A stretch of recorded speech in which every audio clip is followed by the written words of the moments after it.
तो इस पर ज्यादा चर्चा के लिए हमारे साथ जुड़ेंगे कांग्रेस नेता अजय साहू जी, बीजेपी नेता ब्रजेश पांडे जी और वरिष्ठ पत्रकार बाबूलाल शर्मा जी। सबसे पहले मैं रुक करूंगा बाबूलाल शर्मा जी का। बाबूलाल शर्मा जी, अगर बात करें जिस तरह से हम देख रहे हैं कि आने वाले वक्त में जिस तरह से छत्तीसगढ़ में चुनाव होने हैं और इसको लेकर हम देख रहे हैं कि बीजेपी के तमाम बड़े नेता, साथ ही आरएसएस प्रमुख मोहन भागवत भी जो हैं वो छत्तीसगढ़ प्रवास पर हैं। ऐसे में आखिर इस मुद्दे को लेकर और इन दौरों को लेकर कांग्रेस में क्यों इतनी खलबली मची हुई है? संघ को समझने वाले लोगों का कहना है कि संघ कभी राजनीति नहीं करती है, ना राजनीति के विषय पे कोई बात करती है। ये समन्वय बैठक जो है ये राष्ट्रीय स्तर पर होती है और राष्ट्रीय सोच और राष्ट्रीय बातें इसके अंदर में होती है। कोई स्थानीय बातें नहीं की जाती। मेरी आवाज गूंज रही है? जी सर, हम सुन पा तो रहे हैं हम आपको। उस अनुसार जो है संघ अपनी बैठक करने आ रही है, लेकिन एक बात कभी किसी के समझ में नहीं आती है कि आखिर संघ की बैठक में भारतीय जनता पार्टी के अध्यक्ष का शिरकत करना क्या मायने रखता है। तो उसका उनका संघ का अपना तर्क है कि वो हमारा अनुसांगिक हमारा संगठन है, वहां हमारे संघ के कार्यकर्ता हैं, इसलिए वो उसके मुखिया के रूप में वहां आ रहे हैं। वो खुद भी स्वयंसेवक रहे हुए हैं, तो इसलिए जो है। लेकिन राजनीतिक परिदृश्य में यदि कोई देखता है तो निश्चित रूप से इसको इस रूप में माना जा रहा है कि जिस तरह पिछली बार आरएसएस के संगठन, आरएसएस के कार्यकर्ता भारतीय जनता पार्टी के साथ नहीं दे रहे थे जी और शांत बैठ गए थे, जिसकी वजह से इतनी बड़ी हार हुई। इस बार जो है आरएसएस कहीं ना कोई ऐसी भूमिका जरूर निभाएगी जिससे भारतीय जनता पार्टी की सत्ता यहां फिर से कायम हो सके। ये राजनीतिक दृष्टिकोण जानने वाले लोग ऐसा बोल रहे हैं, ऐसा मान रहे हैं। जी लेकिन संघ इससे डिनाई करता है। संघ का कहना है हमारा राजनीति करना उद्देश्य है ही नहीं, और न हम कोई राजनीति के यहाँ पर उद्देश्य लेकर आए हैं, न हम संघ की तरफ से कोई निर्देश ऐसा जारी करने वाले हैं, न कोई ऐसे निर्देश देंगे हमारे संगठन को। तो इस तरह से जो है ये महत्वपूर्ण है। लेकिन इसमें जो भूपेश बघेल ने जो एक निमंत्रण के माध्यम से एक बड़ा प्रश्न पैदा किया है वो ये है कि आप राम को पूज्य मानते हैं, तो आप उनकी माता की नगरी में आए हैं, तो आप उनकी माता के भी तो दर्शन कर लीजिए। ये एक निमंत्रण के रूप में उन्होंने प्रश्न खड़ा किया है। दर्शन कर लीजिए, और फिर आप गौ माता को पूजते हैं, पूरे देश में राष्ट्रीय राजनीति में गौ माता का महत्व बताते हैं, गौ रक्षा के लिए काम करते हैं, और हमने जो गौ रक्षा के लिए गौठान निर्माण कराया है उसे तो देख लीजिए। ये एक बड़े प्रश्न पैदा किया। आप जिस राम को मानते हैं वो राम कितनी कठिनाइयों से कितनी कठिनाइयों से दंड कारण्य में घूमे, विचरण किए, उस राम गमन वन गमन जी पथ को हमने बनाया। आप उसको तो देख लीजिए ताकि लोगों को आप बता सके कि हमारे रामचंद्र प्रभु राम किस तरीके से कितनी मुसीबत में दंड कारण में घूमते रहे थे, विचरण करते रहे थे, कितने वो उन्होंने वहां पे दुख सहे होंगे। तो ये जो निमंत्रण के माध्यम से एक राजनीतिक दांव खेला गया है, जिसके जाल में जो आ रहा है वही फंस रहा है। जी अमित शाह को घर में बुला करके उन्होंने जब कह दिया तो उनको आके बैल की पूजा करनी पड़ी।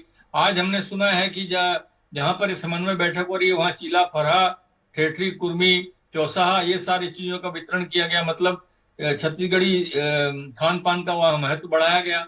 तो ये सारी चीजें जो है इसको राजनीतिक स्वरूप में ढाल करके मुख्यमंत्री ने जो निमंत्रण दिया है वो एक बड़ा प्रश्न पैदा इनके सामने कर दिया कि अगर आप गौ माता को मानते हैं तो बाबूलाल जी, गौठान जिस देख तरह से लीजिए। अगर बात करें भूपेश बघेल ने एक मुख्यमंत्री होने के नाते जिस तरह से दोनों का वेलकम किया है, ये एक सराहनीय कदम है। लेकिन अगर हम दूसरी तरफ बात करें तो कांग्रेस के ही कई जो नेता है, चाहे वो बात करें महिला एवं बाल विकास मंत्री अनिला भेड़िया की या अन्य मंत्रियों की बात करें, हम देख रहे हैं कि जो सभी नेता है वो इसको एक तंज के रूप में जो है स्वागत करते हुए नजर आ रहे हैं। और उनका ये भी कहना है कि भले ही जेपी नड्डा छत्तीसगढ़ में आए या संघ प्रमुख मोहन भागवत आए, इससे कांग्रेस को कोई फर्क नहीं पड़ेगा। और हम ये भी देख रहे हैं कि उनका ये भी कहना है कि कहीं ना कहीं भूपेश सरकार को यहाँ पर हिलाने की कोशिश करती हुई नजर आ रही है बीजेपी। देखिए, भूपेश बघेल को जहां तक मैं जानता हूं वो सौजन्य से ही कोई बात को कहते हैं। उन्होंने हमेशा स्वागत किया है, हर हमेशा जो भी आए, जो अमित शाह का भी स्वागत किया, आप इनका भी स्वागत कर रहे हैं, और उन्होंने नितिन गडकरी का भी स्वागत है। एकमात्र नितिन गडकरी ऐसे नेता इनके थे भारतीय जनता पार्टी के जिन्होंने उनका निमंत्रण स्वीकार करके ना सिर्फ वो इनके निवास पे गए बल्कि इनके परिवार के साथ घुल मिल गए और उनके साथ भोजन किया और उनकी तारीफ की, बच्चों से मिले। तो ये जो है एक सौजन्यता, बस वो हमेशा हर भारतीय जनता पार्टी के बड़े नेता का स्वागत करते हैं, लेकिन उनका स्वागत उन्होंने नहीं किया।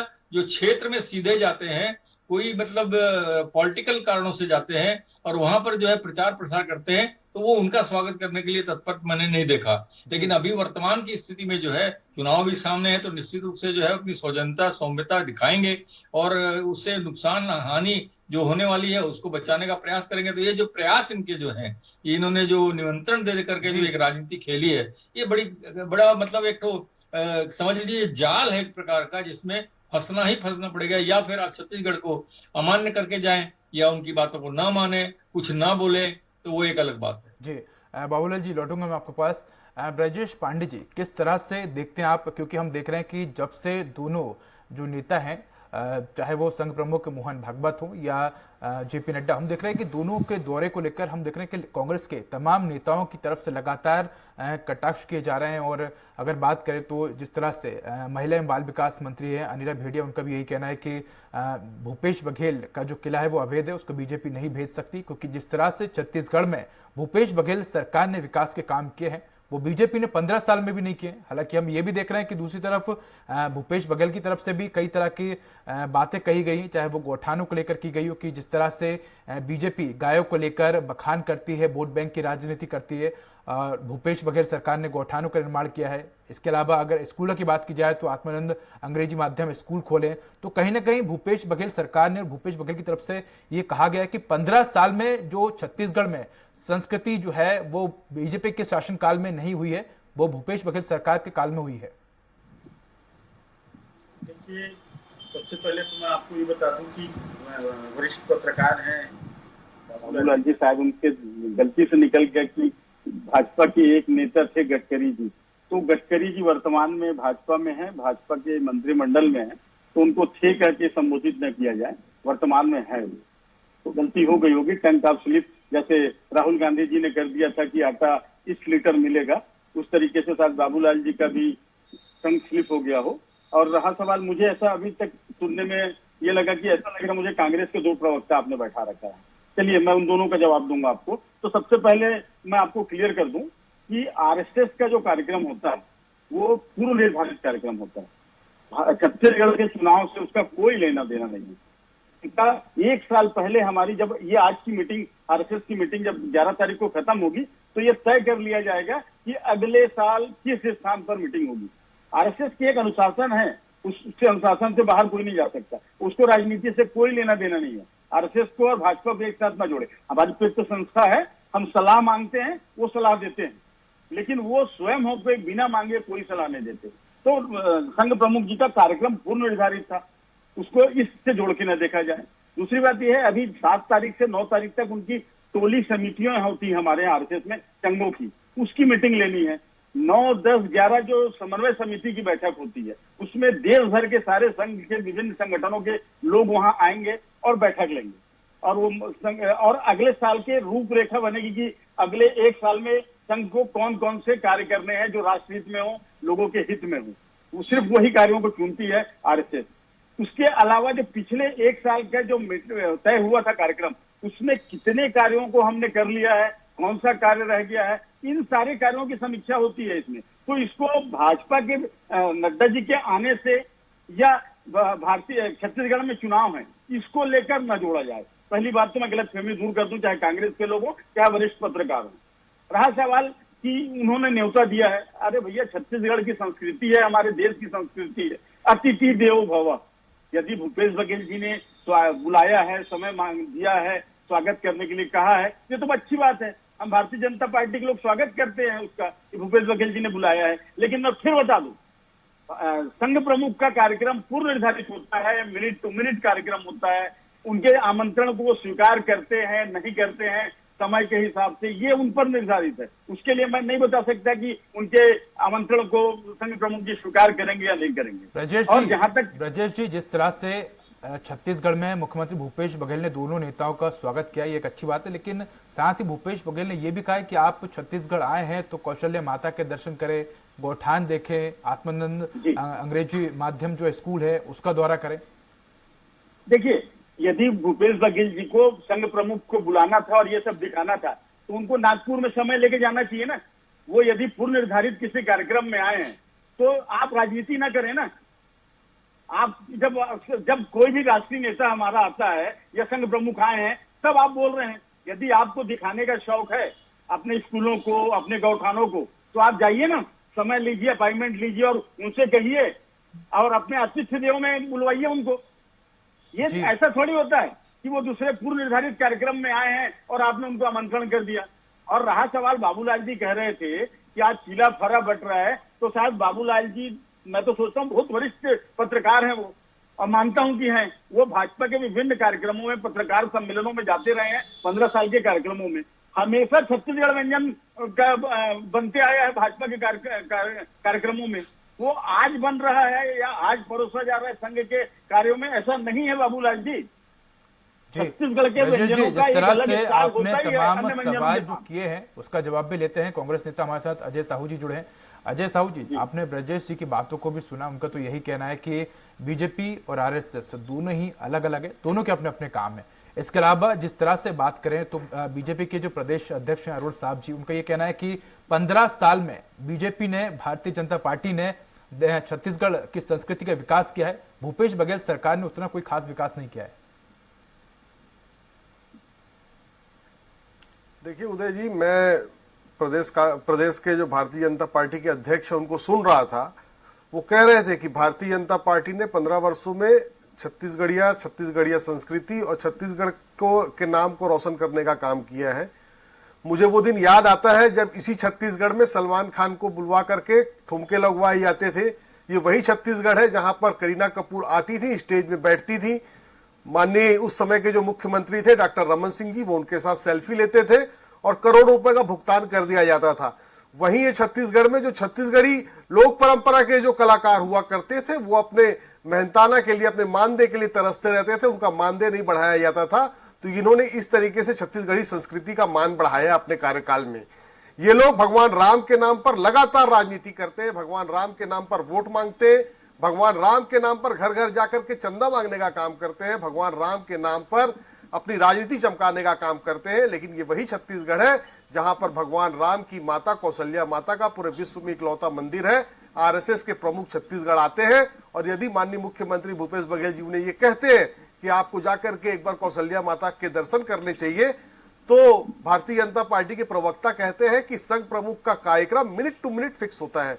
तो जो लोग भगवान राम के नाम की रोटी खाते हैं, उनके माता के मंदिर में जाकर के माथा टेकने का अगर उनके पास समय नहीं है, मिनट टू मिनट प्रोग्राम की दुहाई देते हैं, तो मैं सोचता हूं कि ये तो छत्तीसगढ़ की जनता देख रही है कि आप कितना छत्तीसगढ़ का मान बढ़ाने का काम किया है, कितना छत्तीसगढ़ का सम्मान बढ़ाने का काम किया है। और अरुण साहू जी को सर मानी चाहिए। ये वही रायपुर है जहां हमारे पुरखों ने जमीन देकर के तेली बांधा तालाब का निर्माण कराया था और इस भारतीय जनता पार्टी की डॉक्टर रमन सिंह जी की सरकार ने अपने हमारी छत्तीसगढ़ी संस्कृति परंपरा, हमारे पुरखों का नाम धूमिल हो जाए, इसलिए उन्होंने उसका नाम बदल करके मरीन ड्राइव कर दिया था। तब अरुण साहू जी के, मेरे को लगता है कि मुंह में दही जम गया था और वो उस समय सत्ता का लाभ ले रहे थे, तो उनके मुंह से एक शब्द भी विरोध का नहीं फूटता है। क्या यही छत्तीसगढ़िया मान सम्मान और संस्कृति की बात करते हैं? अरुण साहू जी अपने भाषण में, अपने उसमें कह रहे थे बाइट में कि अटल जी ने सम्मान दिलाया। तो अरुण साहू जी, ये वही छत्तीसगढ़ है जहां पर अटल जी की अस्थि कलश यात्रा निकलती होती है और 2 मंत्री मंच पर बैठ करके हंसी ठिठोली करते हैं, उनकी टिकट नहीं काटी जाती।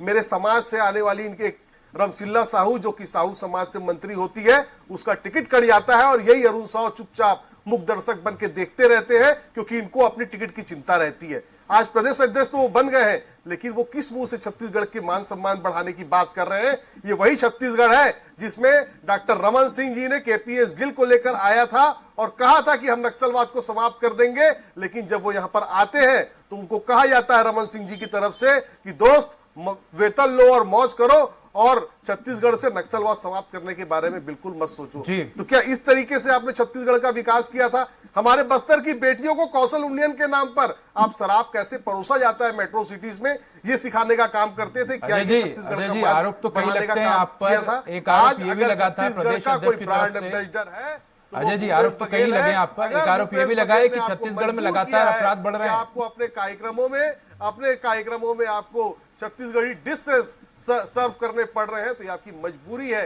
ये दर्शाता है कि छत्तीसगढ़ की कांग्रेस की जो छत्तीसगढ़िया सरकार जी। है, उसने छत्तीसगढ़िया संस्कृति के सामने भारतीय जनता पार्टी को घुटने टेकने पर मजबूर कर दिया। जी अजय जी, लौटूंगा। ब्रजेश जी, अगर बात करें तो जिस तरह से अजय जी ने कई योजनाओं के बारे में जिक्र किया है और जिस तरह से छत्तीसगढ़ में भूपेश बघेल ने काम किया उनके बारे में बताया, अगर बात करें तो बीजेपी जो है वो गौ माता की बात करती है, राम मंदिर की बात करती है, इसके अलावा अनेक जो मुद्दे हैं वो उनके बारे में बात करती है। लेकिन भूपेश बघेल सरकार का तो यही कहना है कि राम वन गमन जो पथ है वो भूपेश सरकार में बना है, कौशल्या माता का मंदिर भूपेश बघेल सरकार में बना है। इसके अलावा अगर बात की जाए तो गौठानों का जो विकास हुआ है वो भूपेश बघेल सरकार में हुआ है, गौमूत्र भूपेश बघेल सरकार में हुई है, और गोबर खरीदी जो है वो भूपेश बघेल सरकार में हुई है।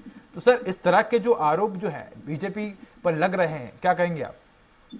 देखिए, कांग्रेस तो सत्ता में है, जवाबदेही उसकी बनती है। वो आरोप प्रत्यारोप हमारे ऊपर करता है, ये उचित नहीं, करते हैं ये उचित नहीं है। और अभी अजय भाई ने ये कहा कि संघ प्रमुख जी के पास समय नहीं है मंदिर जाने का, तो मैंने उनको पहले बता दिया है कि यदि आपको आमंत्रित करना था तो आपको जाना चाहिए ना मोहन भागवत जी के पास, संघ प्रमुख के पास। आप यहाँ बैठ के राजनीति कर रहे हैं भूपेश बघेल जी, कि जब वो अपने दूसरे कार्यक्रम में आ रहे हैं तो आप उनको डिस्टर्ब करने के लिए आप दूसरे कार्यक्रम के लिए बुलाए। और हमारा राम पे, सीता जी पे आस्था है, हम राजनीति नहीं करते हैं। आप हमारा देख के आप उस लाइन पे चल रहे हैं कांग्रेस के लोग, लेकिन कांग्रेस के लोग ये भूल जाते हैं कि कांग्रेस के पास न नीति है न नेता है। आज कौन नेता है कांग्रेस का, ये बता दीजिए। मुट्ठी भर लोग सिमट के रह गए हैं कांग्रेस में, और आप दुहाई देना छत्तीसगढ़ की संस्कृति का। आप भूल गए अजय जी कि छत्तीसगढ़ बनाने वाले कौन थे?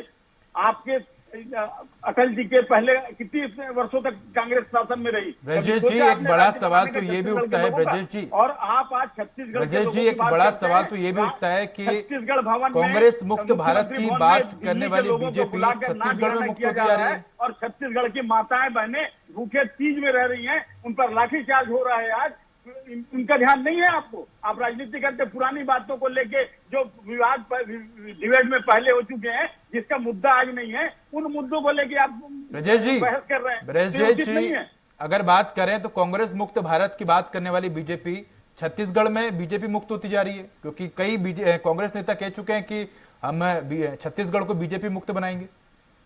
सर देखिए, उनको कहने का अधिकार है, किसी की जबान पे रोका नहीं जा सकता। हर किसी को अपने व्यक्ति का अधिकार है, हमने कभी नहीं रोकते कि आपको जो मन है बोलिए, लेकिन आने वाले चुनाव में परिणाम दिख जाएगा कि कांग्रेस कहाँ रहती है। बोले तो थे शराबबंदी करेंगे, आप शराब परोसने की बात कर रहे थे ना। भी आपने वादा किया था कि शराबबंदी होगी, गंगा जल हाथ में लेकर।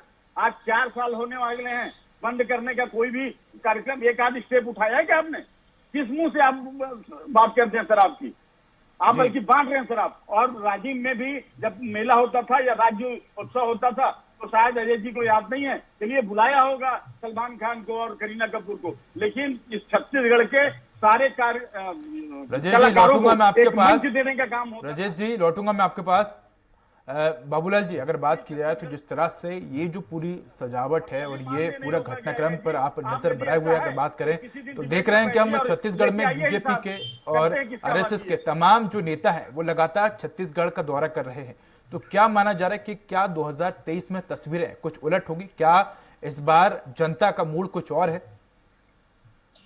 देखिए, पहले तो मैं ब्रजेश भाई की कुछ बातों का जवाब देना चाहूंगा, क्योंकि उन्होंने जो चीजें कही हैं वो बड़ी दिल को दुखाने वाली है।